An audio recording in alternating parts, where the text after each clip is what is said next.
लाडकी बहीण संदर्भात एक महत्त्वाची बातमी. योजनेचा हप्ता जमा व्हायला सुरुवात झालेली आहे. लाडक्या बहिणींच्या खात्यामध्ये 1500 रुपये जमा होत आहेत. केवायसी पूर्ण झालेल्या महिलांनाच हप्ता यायला सुरुवात झाली आहे.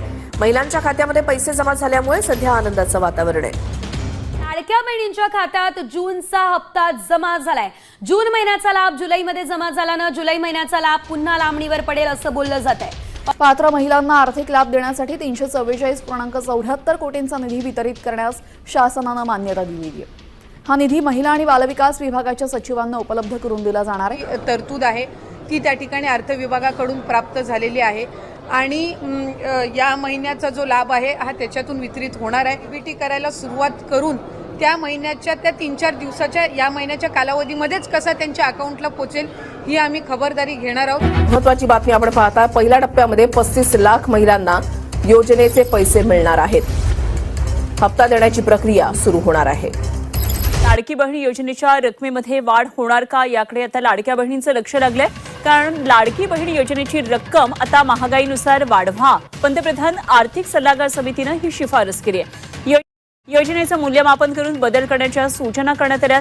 वाढती महागाई आणि बदलत्या कौटुंबिक गरजांनुसार थेट बँक खात्यामध्ये जमा होणारी सध्याची ही 1500 रुपयांची रक्कम पुरेशी आहे की नाही हे तपासण्यासाठी या योजनेचं मूल्यमापन करावं आणि त्यामध्ये बदल केले जावेत असा सूर समितीच्या ताज्या चर्चापत्रातून उमटलेला आहे.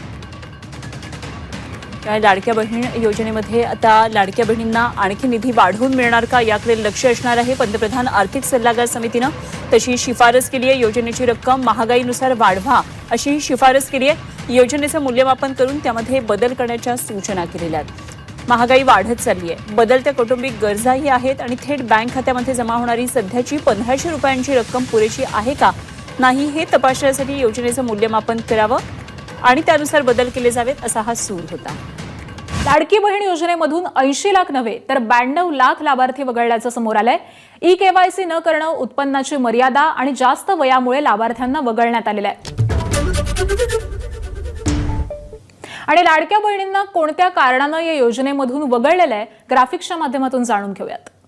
तर 55 लाख महिलांकडून मुदतीत ई-केवायसी पूर्ण नाही, त्यामुळे लाडक्या बहिणी अपात्र ठरलेल्या आहेत.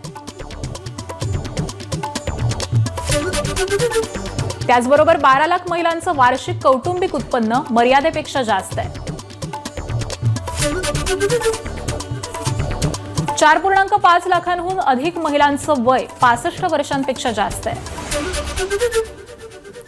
12 लाख लाभार्थ्यांचं उत्पन्न 2.5 लाखांपेक्षा जास्त आहे. त्या आयकर भरणाऱ्या आहेत. 5 लाख महिला आधीच नमो शेतकरी योजनेच्या लाभार्थी आहेत. 14,000 पुरुष लाभार्थी देखील आहेत आणि या कारणांमुळे लाडक्या बहिणींची संख्या ही कमी झालेली आहे. ज्या महिला केवायसी करायला तयार असतील त्यांच्यासाठी पुन्हा ई-केवायसीची विंडो सुरू करण्याची तयारी असल्याचं फडणवीस म्हणाले. केवायसी पूर्ण केली त्या लाडक्या बहिणींचे पैसे मिळत राहतील. अपात्र लाडक्या बहिणींकडून पैसे वसूल करणार नाही असं फडणवीसांनी म्हटलंय. केवायसी न झालेल्या लाडक्या बहिणींसाठी अत्यंत महत्त्वाची बातमी आहे. ज्यांची केवायसी बाकी आहे त्यांना पुन्हा संधी देण्यास सरकारची तयारी आहे. ज्यांना केवायसी करायची असल्यास विंडो ओपन करण्यासाठी सुद्धा तयार असल्याचं मुख्यमंत्र्यांनी सांगितलं. केवायसी अभावी 60 लाख लाडक्या बहिणींचा लाभ बंद झालाय. लाडक्या बहिणींच्या केवायसी बाबत मुख्यमंत्र्यांनी महत्त्वाचे संकेत दिलेले आहेत. योजना सुरू झाल्यानंतर आपण त्याचं केवायसी सुरू केलं आणि वेगवेगळे जे डेटाबेस होते त्याच्याशी कंपॅरिझन सुरू केलं, ज्याच्यामध्ये इन्कम टॅक्स विभागाकडनं सरकारचे जे काही कर्मचारी आहेत त्यांचं जिथनं पेमेंट होतं त्या पोर्टलमधनं आपण माहिती घेतली. जो काही आपला परिवहन विभाग आहे याच्यामध्ये मोटरची ओनरशिप कोणाकडे आहे, 4 व्हीलरची, याच्या डेटाबेसची माहिती घेतली. रेशन कार्ड याच्या डेटाबेसची माहिती घेतली आणि ही सगळी माहिती आपण ज्यावेळेस कोलेक्ट केली त्यावेळी असं लक्षात आलं की 5 लाख लोक असे आहेत ज्यांच्या घरी सरकारी नोकरी आहे. 14,000 तर पुरुषच निघाले. जवळपास 10 लाख असे निघाले की ज्यांचं उत्पन्न 2.5 लाखापेक्षा जास्तीचं आहे. अशा वेगवेगळ्या डेटाबेसमध्ये जे लोक अपात्र झाले त्यांना आपण अपात्र केलेलं आहे. त्यासोबत आपण हे सांगितलं होतं केवायसी करून घ्या, म्हणजे जे काही माहिती तुम्ही सादर केलेली आहे ती आतापर्यंत सत्य मानण्यात आली, आता त्याची कागदपत्र द्या. पण मोठ्या प्रमाणात केवायसी झाली नाही. आता एक गोष्ट आपण लक्षात घ्या की ज्यांना अर्ज करता येतो, सेल्फ सर्टिफिकेशन करता येतं, त्यांना केवायसी करता येत नाही असं मानणं काही योग्य नाही. पण जवळपास 9 महिने सातत्याने पाठपुरावा केल्यानंतरही ज्यांनी केवायसी केली नाही ते अर्थातच कुठला तरी एखादा निकष पार पाडत नाही म्हणून त्यांनी केवायसी केली नाही. आणि म्हणून हे जे काही आत्ता या ठिकाणी जवळपास जे काही तुम्ही सांगितलं 60 लाख 80 लाख जो काही आकडा तुम्ही दिलेला असेल, तर ते लोक या योजनेच्या पात्रतेचे निकष हे पूर्ण करताना दिसत नाही. जवळपास 1,70,00,000 महिला, थोडं आकडा कमी अधिक असेल 3-4 हजार, पण 1,70,00,000 महिला ज्या आहेत या निकष पूर्ण पार करतात, त्यांची केवायसी झालेली आहे, त्यामुळे त्यांना लाडक्या बहिणीचे पैसे मिळतच राहतील. ज्यांनी केवायसी केली नाही त्यांना आता आम्ही पैसे देणार नाही, पण त्यांना दिलेले पैसे आम्ही वसुली करणार नाही. मात्र 14,000 ज्या पुरुषांनी पैसे घेतलेले आहेत त्यांच्याकडनं मात्र पैसे हे वसूल केले जातील. त्यामुळे नीट सायंटिफिक प्रोसेसने या सगळ्या गोष्टी केल्या आहेत. आणि आजही यांच्यापैकी कोणी जर केवायसी करणार असेल तर आम्ही विंडो ओपन करायला तयार आहोत आणि त्यांना लाभ द्यायला तयार आहोत. आजही ज्यावेळेस आपण जेवढ्या लाडक्या बहिणींना लाभ देतो, देशातल्या कुठल्याही योजनेपेक्षा आजही सर्वात मोठी योजना ही महाराष्ट्राची आहे. आजही देशामध्ये एवढा लाभ 1,70,00,000 कुठलंच राज्य देत नाही जे महाराष्ट्र देत आहे. यानंतर लाडकी बहीण योजनेबाबत एक मोठी बातमी. 80 लाख लाडक्या बहिणी योजनेतून बाद झालेल्या आहेत. ई-केवायसी नंतर या महिलांना अपात्र करण्यात आलेला आहे. ही योजना सुरू राहणार असली तरी ई-केवायसी पडताळणीची मुदत वाढवण्यास सरकारनं स्पष्ट नकार दिलाय. राज्यातल्या लाडक्या बहिणींना धक्का.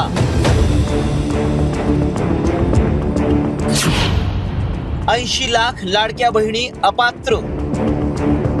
राज्याच्या निवडणुकांमध्ये गेम चेंजर ठरलेल्या लाडकी बहीण योजनेतील महिलांना मोठा धक्का बसलाय. ई-केवायसीच्या नावाखाली गाजलेल्या या योजनेला सरकारनं कात्री लावताच राज्यातील लाखो लाडक्या बहिणी योजनेतून बाहेर झाल्यात. त्यांचा मिळणारा लाभ आता बंद करण्यात आलाय. त्यामुळे ऐन महागाईच्या काळात लाडक्या बहिणींना आर्थिक फटका बसलाय. केवायसी मुळेच नाही तर त्यामध्ये अनेक कारणं आहेत असं स्पष्टीकरण मंत्री अदिती तटकरे यांनी दिलंय. काय म्हणतात तटकरे, काय स्पष्टीकरण दिलंय तटकरेंनी, आपण ऐकूया. काही आमच्याकडे ज्या लाभार्थी महिला आहेत यांनी विनंती केलेली आहे की त्यांनी ई-केवायसी करून सुद्धा त्यांना लाभ हा बंद झालेला आहे. आम्ही त्याची फेर तपासणी करत आहोत जेणेकरून कुठलीही महिला जिने ई-केवायसी केलेली असेल ती लाभापासून वंचित राहता कामा नये. योजनेमध्ये काही अर्ज जे आहेत ते बाद झालेले पाहायला मिळतात. जवळपास अर्ज बाद झालेले नाही आहेत. खरं तर महायुतीची एक सर्वात महत्त्वाकांक्षी योजना म्हणजे मुख्यमंत्री माझी लाडकी बहीण योजना आहे. याची ई-केवायसीची प्रक्रिया ही साधारणपणे गेल्या वर्षी ऑगस्ट महिन्यामध्ये सुरू झाली होती आणि त्याला पहिल्या सुरुवातीच्या ह्याच्यामध्ये जवळपास 3 महिन्याचा कालावधी देण्यात आला होता. मग वाढवून आणखीन 2 महिने दिला, आणखीन 2 महिने त्याच्यामध्ये वाढ झाली आणि असा 8-10 महिन्यांचा कालावधी हा ई-केवायसीसाठी दिला होता. आणि ही ई-केवायसी प्रक्रिया ही फक्त ह्या लाडकी बहीण योजनेमध्ये नाही आहे, तर ज्या ज्या राज्याच्या डायरेक्ट बँक ट्रान्सफरच्या योजना आहेत म्हणजे DBTच्या योजना आहेत ह्या सगळ्यांमध्ये ई-केवायसी प्रक्रिया केली जात असते. आणि हा जो 80 लाखाचा आकडा आहे हा फक्त ई-केवायसीचा नाही. यात ई-केवायसीचे काही महिला असतील ज्यांनी ई-केवायसी केलेली नसेल इतक्या मुदतीत सुद्धा तेही आहेत. काही आम्हाला गेल्या 10-10.5 महिन्यापासून आम्ही एक IT विभागाचा म्हणजे इन्कम टॅक्सचा आम्ही जो आकडा ज्यांचं उत्पन्न 2.5 लाखापेक्षा जास्ती आहे हा डेटा जो आहे हा आम्ही त्या ठिकाणी मागवलेला होता. त्याला साधारणपणे 10-11 महिन्याचा कालावधी गेला. तर त्या जवळपास एक 11, 11.5, 12 लाख हा तो डेटा याच्यामध्ये 80 लाखामध्ये समावेश आहे. याच्यात 4.5 पावणे 5 लाख अशा महिला आहेत ज्या 65 वयोगटाच्या पुढे गेलेल्या आहेत, जे वयाचं निकष आहे तर त्यामध्ये असतील. त्याच्यानंतर याच्यात सरकारी कर्मचारी ज्यांनी लाभ घेतला होता ते काही हजारांमध्ये होते, 14-14.5 हजार असतील. त्यांच्याकडून वसुली जी आहे ही गेल्या 8 महिन्यापासूनच सुरू आहे. त्याच्यामुळे ते याच्यामध्ये आहेत. तर अशा पद्धतीनं काही नमो शेतकरीचे आहेत जे नमो शेतकरीचाही लाभ घेत होते, याचाही घेत होते. तर अशा पद्धतीनं ते साधारणपणे हा आकडा आहे. याच्यात सुद्धा काही आमच्याकडे ज्या लाभार्थी महिला आहेत यांनी विनंती केलेली आहे की त्यांनी EKYC करून सुद्धा त्यांना लाभ हा बंद झालेला आहे. आम्ही त्याची फेर तपासणी करत आहोत जेणेकरून कुठलीही महिला जिने EKYC केलेली असेल ती लाभापासून वंचित राहता कामा नये. त्याच्यामुळे राज्याचे मुख्यमंत्री देवेंद्र फडणवीस साहेब, एकनाथजी शिंदे साहेब, आदरणीय सुनेत्रा काकी असतील, मंत्रिमंडळ असेल, यांच्या याच्यानी आपण ती ज्यांनी EKYC केलेली आहे पण त्यांचा कदाचित काही कारणास्तव टेक्निकल अडचणीमुळे लाभ बंद झाला असेल ती आम्ही करतोय. काही अशा आहेत ज्यांनी संजय गांधी निराधार योजना आणि लाडकी बहीण योजना ह्या दोन्हीमधून जे लाभ घेत होते ते छाननीमध्ये कट झालेले आहेत. पण त्यांना दोन्हीपैकी एका योजनेचा कंपल्सरी लाभ हा आपण देणारच आहोत. त्याच्यामुळे जे अशा बाय डिफॉल्ट दोन्हीकडे लाभ घेत होते आणि दोन्हीकडनं त्यांची नावं कट झालेली आहेत त्यांना दोन्हीपैकी एका योजनेमध्येच तरी 100% त्याचा शासकीय ह्या योजनांचा लाभ हा मिळणार आहे. काही RTOच्या संदर्भामध्ये तक्रारी केलेल्या आहेत. यातल्या 80 लाखामधल्या जवळपास 3-3.25 लाख हे RTOचे आहेत ज्यांचे वाहनं आहेत पण ते लाभ घेत होते. हा एक 6-8 महिन्यापासून डेटा मिळालेला आहे, असा कन्सॉलिडेट करून आहे. पण त्यातल्याही काही लाभार्थ्यांनी म्हटले की आमच्या नावाने म्हणजे निवेदनं आलेली आहेत की आमच्या नावाने कुठलंही वाहन नाही आहे, तर त्याची फेर तपासणी होईल. तर त्या पद्धतीनं आहे. आणि साधारणपणे ज्यांनी EKYC चुकवलेली होती त्यांना 30 एप्रिलपर्यंतची मुदत ही देण्यात आलेली होती दुरुस्ती करण्याची. त्यामुळे असं आहे. आणि अजूनसुद्धा फेब्रुवारी-मार्च महिन्याचा लाभ हा आम्ही गेल्या आठवड्यापासून वितरित करायला सुरुवात केली आहे. त्यामुळे हा आकडा किती असेल म्हणजे वितरित केल्यानंतर हा 7-8 दिवसाच्या कालावधीमध्ये लक्षात. EKYC दुरुस्तीसाठी दिलेली मुदत 30 एप्रिलला संपली. मुदतीत EKYC पूर्ण न करणं किंवा नोंदी अद्ययावत न करणाऱ्या महिला योजनेतून बाद झाल्या. योजनेसाठी अर्ज करताना अपूर्ण किंवा चुकीची कागदपत्र सादर करणाऱ्या महिला योजनेतून बाहेर झाल्या.